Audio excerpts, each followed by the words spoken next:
All the relevant safeguarding policies will be provided to you prior to commencing any duties with the trust. They are long and detailed, but is essential you are familiar with them all. All consultations with young people should commence with a clear and honest description of the parameters of confidentiality and when, how and why information sharing would take place if necessary.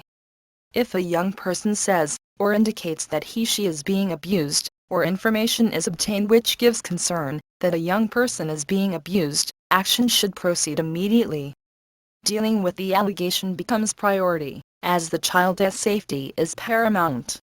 Consent from the young person is preferable, however this is not essential, if you believe that you are acting on the child or young person's best interest.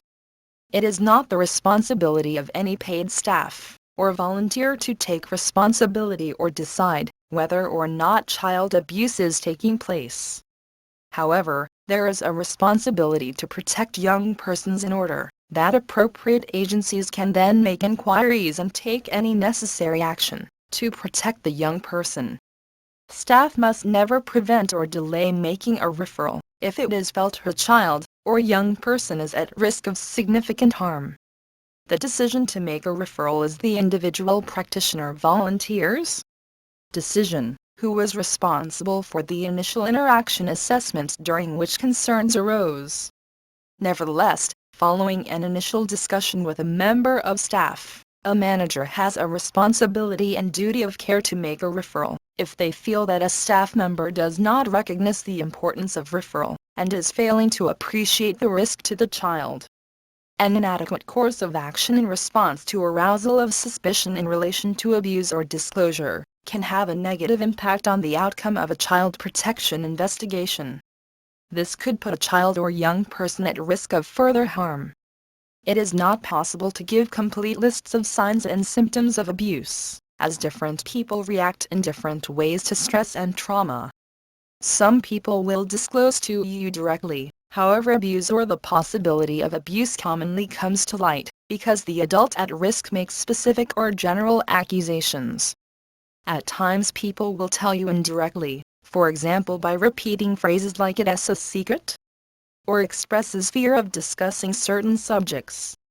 More directly you may suspect that something is wrong, because there are physical or behavioral signs, or you may directly observe abuse. It is worth highlighting here that vulnerable adults including those with learning disabilities have a right to have sex, and there is no obligation on any worker to disclose HIV status, or to report to the police, if unsafe sex is happening despite the recent convictions. This is sometimes a contentious issue, as people know they can and should break confidentiality if someone is at risk of significant harm. Despite what has happened with criminal assassin, this is not deemed significant harm, so there's no need, and indeed we must not break confidentiality and disclose HIV status. This is complex, so happy for people to be referred to me if they want to discuss further.